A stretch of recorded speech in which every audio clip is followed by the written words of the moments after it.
To inspire, to uplift, different people share their gifts. A safe space and open door on a journey to explore human beings. All right. Happy Wednesday, everybody that's tuning in today. My name is Dwayne Wiggins Jr., and I am the host of A Human Being. Listen, normally I am here with my co-host, but I am in sunny Palm Springs, hot Palm Springs. It's more than sunny. It's hot as hell, actually. It's very hot. So thank you all so much for tuning in with us, and we appreciate you. Send those comments and questions. We are live in hot Palm Springs, and I'm here live at the Boost Conference. And believe it or not, I am not just sitting here by myself. I have some friends that have joined me. I want them to make some noise. Friends, make some noise. Yes. My friends are here, and they are making some noise, and I'm excited to talk about this topic of mental health and well-being. As many of you know that have been following me, you know this is my passion. This is what we've talked about, what I've been talking about on this journey of asking, are you okay? And the truth of the matter is, as we've checked in week by week, what I've come to learn and find out that the majority of the people that I've connected with, they are not okay. In life, I know for myself, there's been many times where I have struggled with many things, and there comes a time where you just learn to mask how you're feeling, right? Somebody asks you how you're doing, and you normally just say, I'm fine, I'm okay. And the truth of the matter is you may be dealing with so many different things. But what my job is as a mental health advocate is to really push people to be vulnerable and to talk about not being okay. Now, one of the reasons what I absolutely know to be true is that a lot of people don't want to talk about vulnerability because they view it as a sign of weakness. When the truth of the matter is being vulnerable can be the strongest thing that you could ever do to help conquer your journey of mental health. We're not focused on mental illness. I am not a doctor. So we talk about that. And as you know, many of you have already purchased my book, and thank you so much to all of you who've done that so far. I do have a special report. I want to shout out and say that just as of yesterday, and I did meet the authors here at Boost Conference, which was amazing. We had wonderful conversation. We had some books were sold. I was able to sign. But as of yesterday, we have officially sold 611 books since March 3rd. So I am excited. And you know, I don't have a publicist and all that great stuff. I just go around with my old country self and promote this book and make sure that people are reading about mental health. And not only reading about the mental health, but also providing an activity where people can do the 31-day reflection guide at the end of the book. So I have an audience here, and I want to dive into the conversation. We don't have a lot of time, and of course, I want to go out and eat some of this great food here in Palm Springs. But I want to jump into the conversation of mental health and the importance of why I'm a mental health advocate and why it's important for us to focus on our mental health. One of the things that I feel, and I'm going to be looking at you, but I'm going to be looking at them because they're here. One of the things that I feel that is very important when we're talking about mental health is really understanding the difference between mental health and mental illness, right? Because a lot of times when we're having these conversations, have you ever seen that Homer Simpson meme when he's like backing into the bushes? That's what we do, right? As soon as somebody say mental health, it's like, oh, we can't talk about that. But we could talk about sexual health. We could talk about our physical health. We could talk about all these different types of health. But when it comes to mental health, we don't really want to talk about it. Or if we talk about it, we really kind of struggle with it on our own. For me, when inside of the book, that's like one of the first things that I start with, talking about mental health versus mental illness. Because what really prompted this conversation is that not long ago, I was on a conference call and we were talking about youth, and we're all in here passionate about youth. And, you know, I started out as a youth after school director for 3 years, and I was promoted to be the director of culture. I worked for a high school in West Philadelphia, born and raised on the playgrounds where I spent most of my days. That's where the school is in West Philly. So being in that school and being able to talk to a lot of students, one of the things that I've seen is that a lot of our students, when we say things like, they're acting up or whatever the case may be, or this student is bad or whatever the case may be. And we're like, no, don't call them bad. And the truth of the matter is some students are bad as hell. That's just the truth of the matter, whether you want to receive it or not. That's what it is. However, what I started to realize is that a lot of our students were really dealing with mental health issues. And I'm not talking about that they needed to go to be a part of the special education department. I'm not talking about students that have an IEP. I'm not talking about any of that. I'm talking about students that are becoming products of their environment. And there are students and that I've come in contact with that really, although they live in this trauma-enforced environment, they really don't desire to be in that. So guess what happens is they have mom, grandma, uncle, aunt, all of these people over here telling them that by 16, you need to have a job so that you can help me take care of the family. Help me take care of the kids that you did not have. Let me take care of the kids. Get a job at 16, and the only way that you will make it out of here is that you have a job. Then we have kids that are watching TV and seeing that there's other possibilities in the world, that you can go to college, you can go to a trade school, you can be something of yourself, and you don't necessarily have to be a product of your environment. So what happens when you have this and this? You have this, and it becomes to affect their mental health. So what happens is they begin to try to find other ways and other things and other means to survive. So you have this side telling you one thing. You have me over here telling that you can do anything that you put your mind to, except be the king of England. But you can do anything you want to be. And then they're bumping heads and colliding. So we focus on youth and we spend all of our time in education. We're working with youth. We're trying to create the best program, and we're pouring into their lives, and we're talking to them, and we're encouraging them. And some of you in here have spent so much time working in your programs. You're the first one at the program. You're the last one to leave the program. You're there. You're not using your PTO because I think you're going to get an award. And I'm here to tell you that you're not going to get anything. Yeah. And if you don't use it, it may not even roll over. You're putting all of this time and effort. You're going to work, leaving late. Then you have to go home and take care of a family. Some of you are married. Some of you may be single. Some of you may have kids. Some of you may be responsible for your nieces and your nephews. You have all of these things that you have to do. Then before you know it, you sit on the couch and say, I'm going to watch my favorite TV show. And in 30 seconds, you are asleep.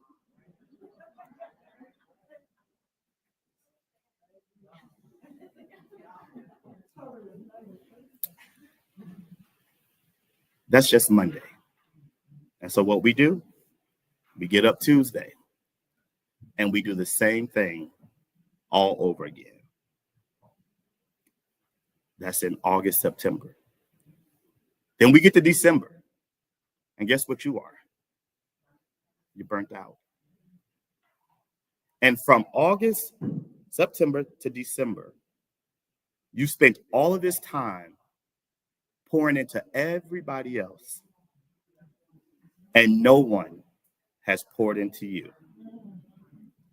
And even if they think that they poured into you, nobody never asks you really,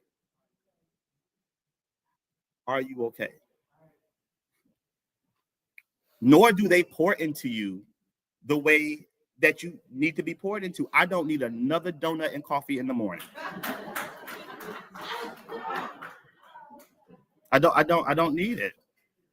I don't need any more swag from this school.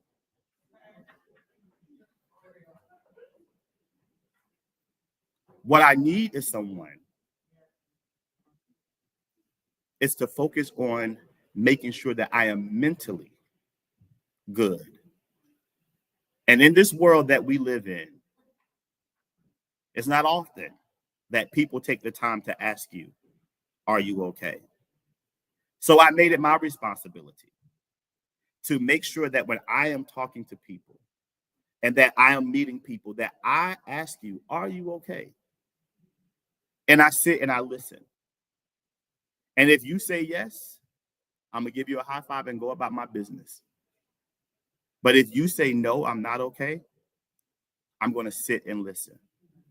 Because the truth of the matter is, a lot of times we don't really take the time to ask people what they need, what they want, because truthfully, we don't really want to listen. Because what if they say, I have this going on? We feel like we have to do something about it. And the truth of the matter is, you don't have to do anything about it, but listen. Sometimes me telling you what I'm going through may just be to get it off of me so that I can move forward. And I feel like, wow, I'm good now. I'm not asking for your advice.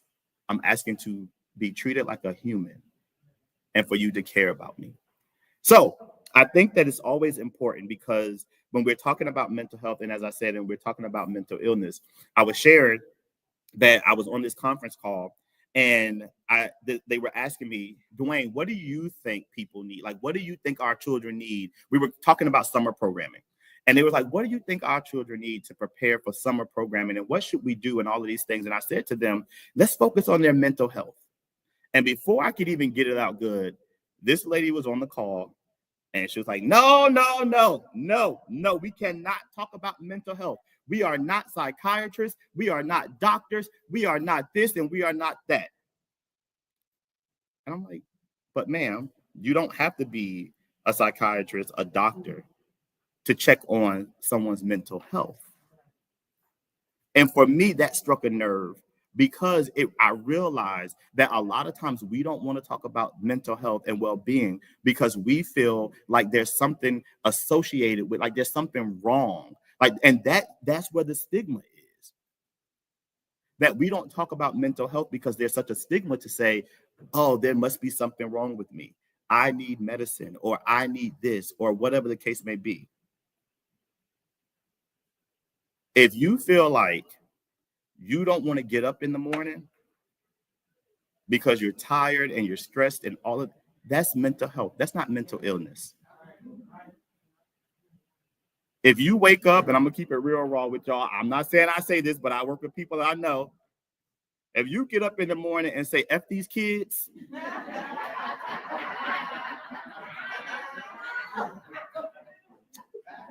I'm not gonna look at y'all, because I know some of y'all say it. And they mamas and daddies.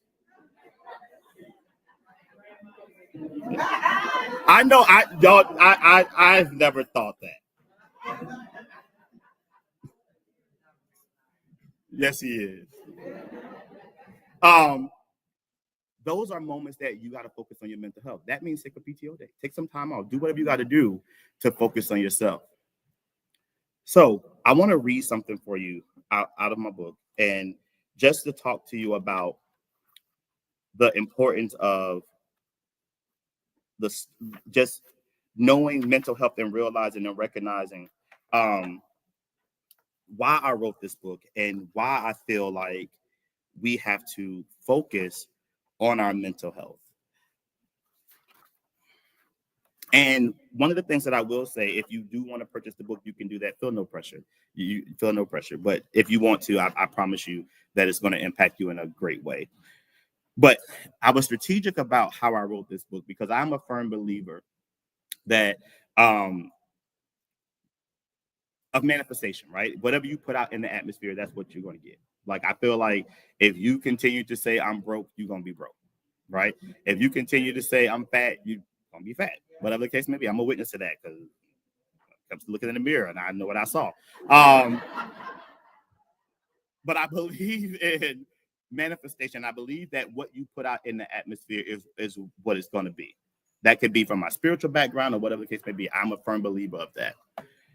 So within this book, I strategically wrote things over and over again so that people will realize, and hopefully by the time you get to like the 30th page or the 40th page, that something starts to like click or sink in. So if you see in this book that 50 times that you are more than enough, by the time you see it the 49th time and you get to the 50th, I hope you feel more than enough, right? I also talk about the fast pace of the world that we live in. I strategically repeat that several times because I want us to be aware of what's happening within the world. That a lot of times the things and circumstances that we go through, it's not necessarily always us, I'm not telling you don't take accountability because I'm big on self-reflection, hence why I wrote a 31-day reflection book. Make sure you take accountability. What I'm saying is that sometimes it's the things of the world that really prompt us to certain behaviors and certain things that we need to do. Hence, when Instagram comes on and everybody's twerking and you feel like, I think I want to twerk. It's this fast-paced world. Don't act like y'all don't be twerking. Y'all don't post it, but I tell everybody, open their phone right now. Everybody got a twerking video. But it's the fast-paced world that we live in that really shifts and shapes some of the things that we do. It also affects our mental health. That when we're looking on Instagram and we see all the Kim K's of the world, shout out to Kim Kardashian if you're watching. When we she may be watching on Instagram. I don't see it right now, but she may be watching on Instagram. But when we see certain things and we feel like we can't have those things or we can't measure up to those things, it affects our mental health. Most of the time, especially when we're looking at other people. Oh my gosh, that's why I tell keep your eyes on you. For me, as a spiritual person, I keep my eyes on God. But I focus on me. Because the truth of the matter is, what's for me is for me, and what's for you is for you. And you can't handle what's for me, and I can't handle what's for you. So what tends to happen is that we look at the world, we look at the fast pace of the world, and that also affects our mental health. So I mentioned our fast-paced world several times in this book because I want us to realize that it's not you, but it's things in the world that begins to affect our mental health. So I want to read this. In our fast-paced world where the hustle and bustle of daily life can sometimes blur our thoughts and feelings, it's so easy to overlook a simple yet important question. Are you okay? While it might seem small, the question can spark conversations that can lead healing, understanding, and connection with one another. The journey of mental health is often a complex and deeply personal experience shaped by many factors, including past traumas, relationships, expectations, and individual resilience. Reflecting on your mental health journey allows you to understand better the challenges you faced or are facing, the lessons you've learned, and the growth you've experienced along the way. Mental health is not just a topic for those who struggle with diagnosed conditions. It's an essential aspect of our overall well-being that affects each of us, regardless of our circumstances. Yet, in our society, discussing mental health can still feel taboo. Many people walk around with heavy burdens, feeling isolated in their struggles, fearing judgment or misunderstanding from others. This book aims to change the narrative. Are you okay? A mental health and well-being check-in conversation is a heartfelt exploration of the landscape of mental health. It is called to action for each of us to engage in open, honest conversations about feelings, challenges, and triumphs. Through personal experiences, expert insight, and practical strategies, we will embark on a journey to foster emotional resilience, prompt self-awareness, and cultivate a supportive community. This book is for anyone who has ever felt overwhelmed, anxious, or unsure. It is for the friend who wants to check in but doesn't know how to begin, the family member who senses something is off, and the individual who needs a gentle reminder that it's okay not to be okay. Together, we will explore the signs that indicate we need to reach out for help, how to engage in meaningful conversations, and the importance of self-care and self-compassion. In the upcoming chapters, we'll explore some important topics, such as the stigma surrounding mental health, the significance of vulnerability, and the strength of active listening. You'll discover practical exercises to help you check in with yourself and others. My goal through this journey is to gently break down the barriers and make it difficult for us to talk about mental health openly, and honestly. Exploring your mental health journey can be an alignment and transformative experience. From recognizing signs and stress of seeking help and embracing compassion, you will learn that mental health is an integral to your overall well-being. As you continue to navigate your journey, remain committed to fostering open conversations about mental health for you and for others. By sharing our stories and supporting one another, we can create a more compassionate and understanding world where mental health is prioritized and celebrate it. So take a deep breath and join me on this journey. Let's create a safe space to explore our thoughts and feelings, learn from one another, and ultimately find the strength to ask, are you okay? And truly listen to the answer. Together, we can foster a culture of empathy and an understanding, one conversation at a time. Thank you. So, my question to you today, I want you to take a moment and I want you to close your eyes for just a moment. And then we're going to open the floor for conversation, because that is what this is about. Open dialogue and conversation. And my question for you today is, are you okay? I want you to take a moment to think about that.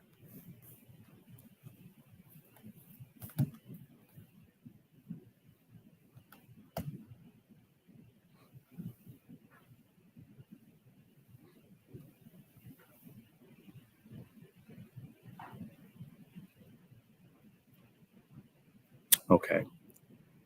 So I want to give us an opportunity to do some personal reflection. And if you're comfortable sharing, this is an opportunity. I'm going to pose a question, but if you want to share, feel free to share. Or if you have a thought or a comment, this is an opportunity for you to share. As I said, the camera is not on any of you. It's strictly on me.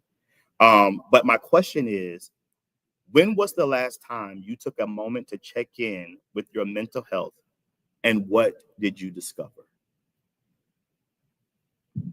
Is there anybody that want to share or have a comment or answer the question of are you okay?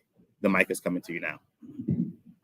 And it's important. I know that some of you don't want to talk on the mic because you may sing or do something else, but no, we just want to make sure that everybody can hear you, okay? So mine was forced, right? Because I'm one, like you said, always let go. We have an after-school program that is growing. We went from having 6 staff to I believe I have 13 now, almost 200 students in the program. And, it's just a go. I have over 200 plus sick hours, and I'm just going. And I was at work, and I didn't know I had walking pneumonia. And so I'm just keep on going because I can just be transparent. Unhealthy, just eating, because I'm eating unhealthy, just moving. And we were having an event, and all I can remember is me at the event. I was taking a picture with like a counselor, and all of a sudden, everything just was a blur. And I almost passed out, but I grabbed a hold to her. And I didn't know what was going on. And I was like, okay. They're like, you okay? I'm like, oh, I'm fine, I'm okay. I just want to need some water or something. And so my principal and everybody's like, no, you don't look okay. Paramedics came. It was on Valentine's Day. I didn't have a man, so that was okay. I had action. But I got run to the emergency room, and I had to spend time there. And I had like all the stuff I was going to do the weekend and plan it out.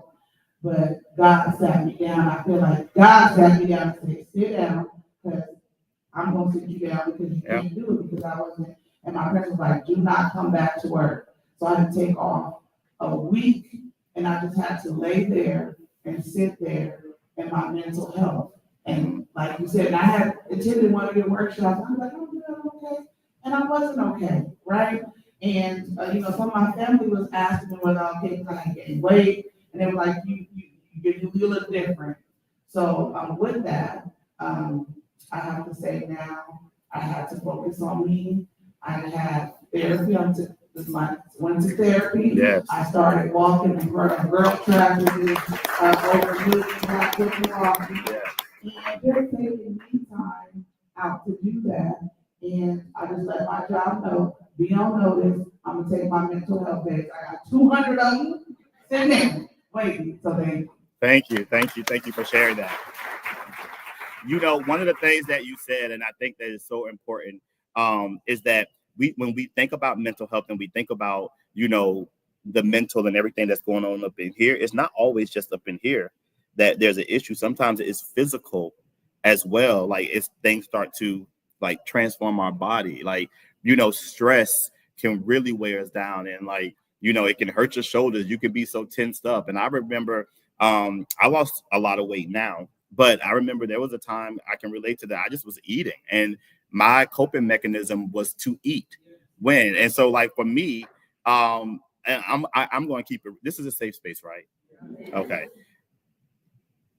Even to the point to where I even started to mask it with, I think I'm a foodie. I love food. Now, let's go to this restaurant. Let's do this. So I started trying to label it as something else, when the truth of the matter, I was dealing with so many things. Like I was really going through so many things. So like everybody's like, what restaurant should we go to? Like I really started doing this thing. Like everybody follow me because I'm a foodie. The truth of the matter, I was fat and I was eating. I was eating, and it was because I was stressed. And it would be those times when I couldn't sleep at 2 o'clock in the morning to where I'm eating everything. I mean, I would go in the kitchen and make me a buffet. It is all because my mental health was off. So what started to happen with that? And the truth of the matter is that it starts attaching other things to it as well. To the point now I feel healthy. I still love food, but I feel healthy. But it was because this was not working right. So that's important. So thank you so much for being transparent. I love it. I love it. And by next Valentine's Day, you should have a man. I got you. I'm gonna try to hook you up. Right? All right. And then other questions or comments? Anybody have anything they want to add to the conversation? Okay, so I am going to go heavy. Yes, bring it. Even when you're speaking, it makes me want to cry because there's things that are resonating, but I'm not okay. I knew that coming into the space is something that needed to get a boost, because my journey here in boost is somewhere where I feel like it's my safe space, and it gives me that recharge, right? That boost that I truly need. Yeah. I oversee programs, and physically, I push out a lot to my staff. Like I give my complete self, mentally, emotionally, socially, and then just coaching them on a day-to-day. But it's getting to a point where physically I'm shutting down. Like the stress is getting to me, my anxiety is like out the roof, depressive patterns, and to the point where I rack up all these days, but I don't take anything for myself. So it's gotten to the point where I have a conversation, are you okay? And I have to leave work because I can't handle it.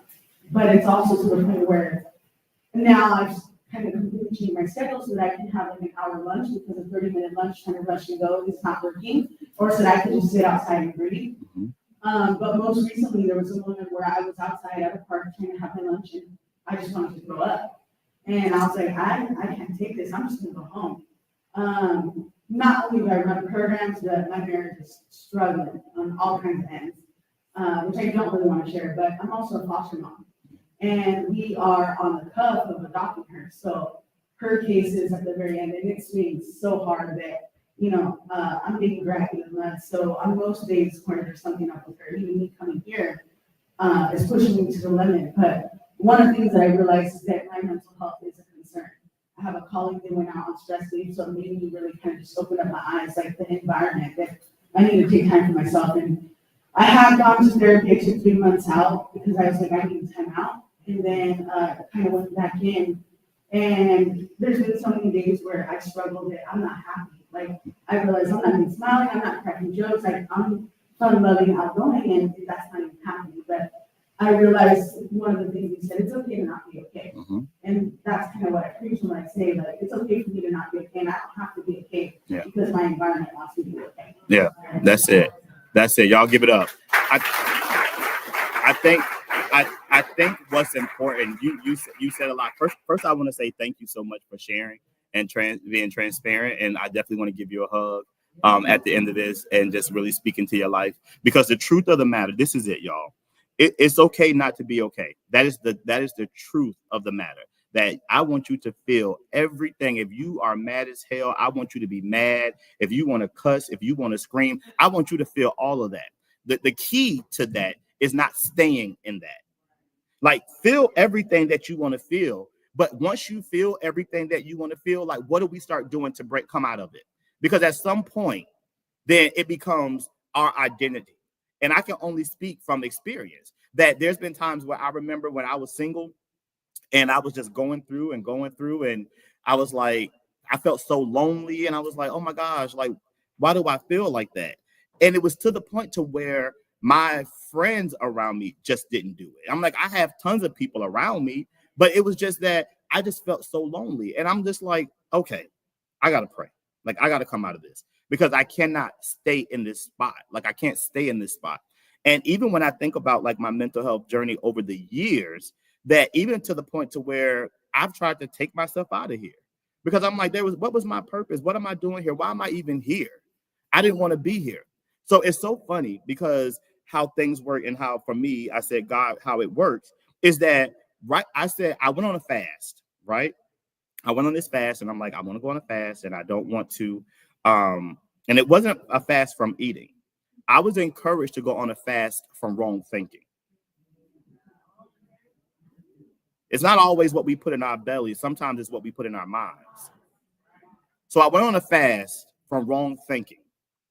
And in that week, I began to pray and ask God to really take away every negative thing that I speak to myself, because I know who he called me to be. I read the word. He tells me I'm the head, not the tail. I'm above and not beneath. I'm a lender, not a borrower. All of those things. I'm more than a conqueror. All of the things that he has called me and told me who I am, right? So why am I thinking anything contrary to what I know who I am? So I'm like, I'm going to go on this fast and stop thinking wrong about myself.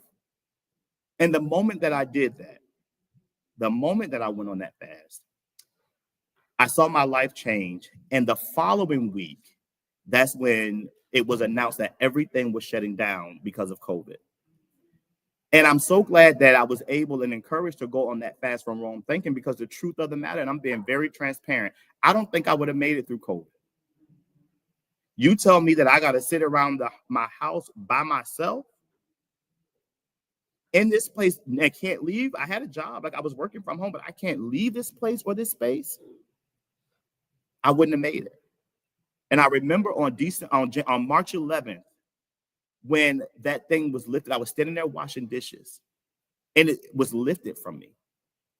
And my encouragement to you is stop thinking contrary to who you know you are. You have the ability to be able to speak anything over your life. And if you want a good marriage, say, I want a good marriage, and begin to do the work to make that happen.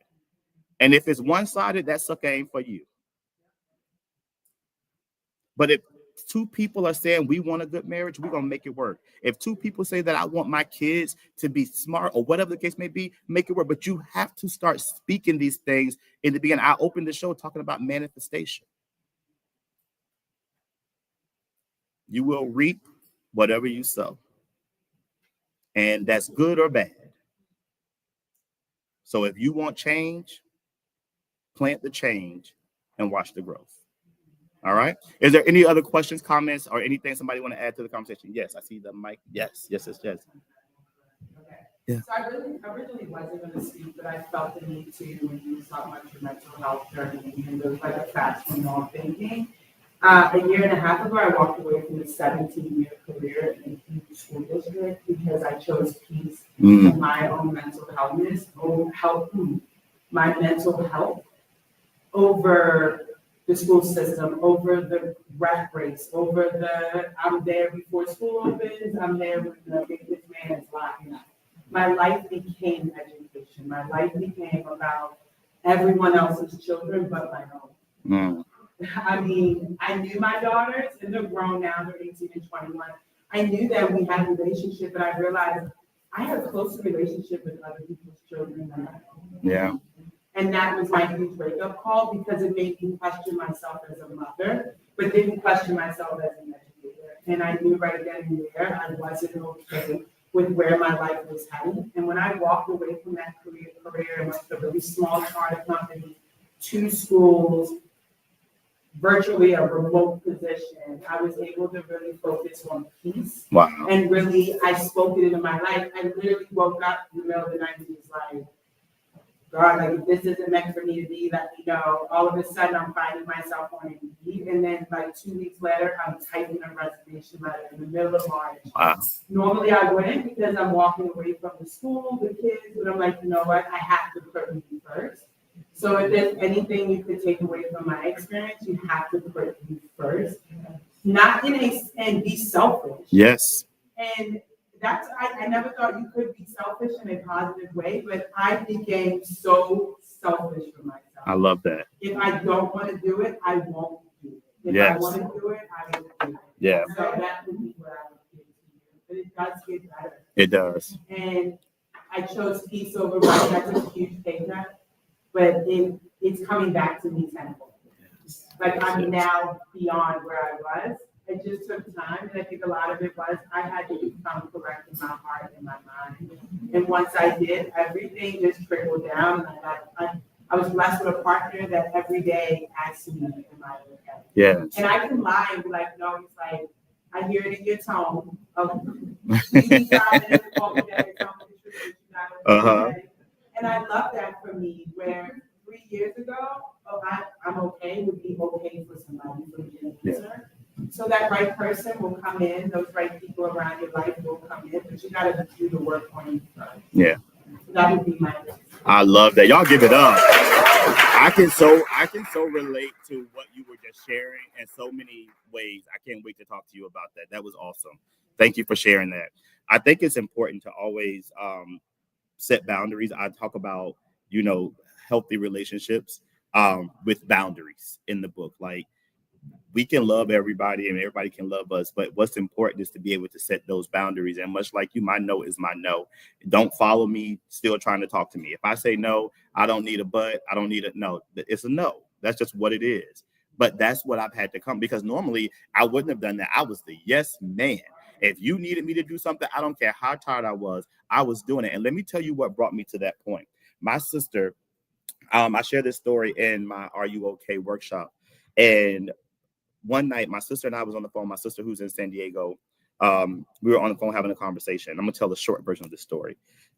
We were having a conversation, and I was just finishing up my master's degree, and I was going into the PhD program.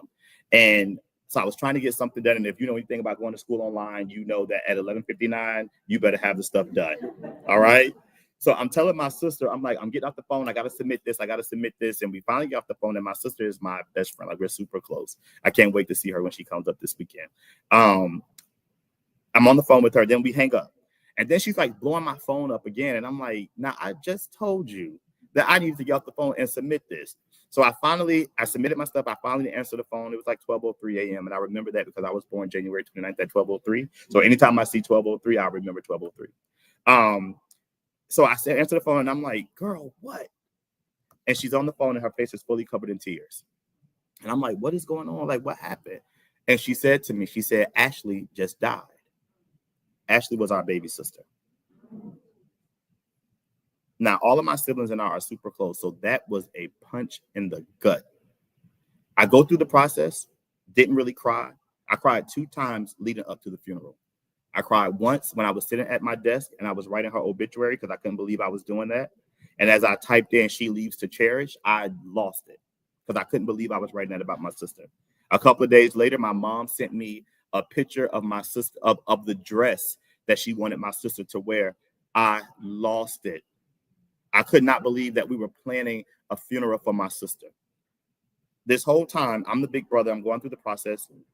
And we drive to Florida. It was right around watch night service. I'm at service. We had service online. I drive to Florida. We have the funeral. I come back home, go through the process, still didn't cry. I get home and realize that I'm never going to see her again. I'm laying on the couch. I'm crying. I get a phone call. The phone call was like, "Hey, how are you today?" I'm wipe my face crying. I'm like, "I'm okay." The truth of the matter, I was not okay. This person on the phone proceeded to tell me everything that they needed me to do. They knew that what had just took place. They knew, but they proceeded to tell me everything they needed me to do for them. Guess what I did? I did it. And I hung up the phone, began to work while I'm sitting there crying. And I made a vow to myself that I would never be that person. I do not want to be the person that knows that people in this world are going through things and put my selfish ways in front of that and not check in on the people that I'm connected with. I never want to be that person. And then on that side, I'm like, they knew what they needed. They were not wrong. They had a need and they wanted to fulfill it. So in that moment, I begin to set the boundaries and say my no is going to be my no. And if you can't love me and respect me enough, then the hell with you. That's just where we are. I am not going to stay or be in a space. And because I may not know your names in here, I know some of you, some of them over there in my family that I met back in Modesto. But the truth of the matter is, I don't have to know your name. But the very fact that we are in each other's presence, I'm connected to you. And there's not a single person that I will even allow to come up to you and disrespect you or not respect your time. And you may ask me, Dwayne, you don't know me. How are you going to do that? Trust me. I mean it. That's why I freely give my telephone number out to people. Freely give it out. People that I connect to, I'm not giving it to y'all online. People that I give it to. I freely give my number out because people say, what if people call you? Like, you give your number out. I'm like, one, I pay my bills, so I don't have people calling and asking for money. Number two, I don't have to answer. Like, I don't have to answer. I'll get to you when I get to you, but I don't have to answer. That's the boundary that has been set. But what I have set up is that you all can always stay connected to me. And I promise you, those who already have my number, I'm not sending you a message saying, hey, buy my new book. Hey, go buy this. Go. It's not even about that. I'm simply checking in on you. I just presented in South Carolina, in Greenville, South Carolina, for the Raleigh Institute. And it was 22 people in the cohort that I was there. I was with them all week. I spoke two different times, but I wanted to stay with them the whole week. They have me in so many group chats. It may take me some time to respond, but I get to it and we laugh. And these people have become like family that I check in. I just say like, y'all just doing a vibe check. How y'all feeling? To the point they're inviting me to cookouts and everything. That was my first time meeting them. And we still stay connected because it's important to have community that people will check in on you and don't want nothing from you. I don't want nothing from you, but to make sure that you are good. So even on Instagram, I started a group where I send out the broadcast and I let people know, like, hey, I send encouraging messages. I send whatever. I'm not promoting anything, or I just want to make sure that you're good. Because all the other stuff, that stuff is going to come. The book sales, the t-shirts, whatever, all that stuff is going to come. But what I realize is that if your mental health is off, you may harm yourself. And I can't do anything to get you back. I want nothing from you but for you to be well and to be okay. And if you're not okay, I want us to begin to do the work so that you can be okay.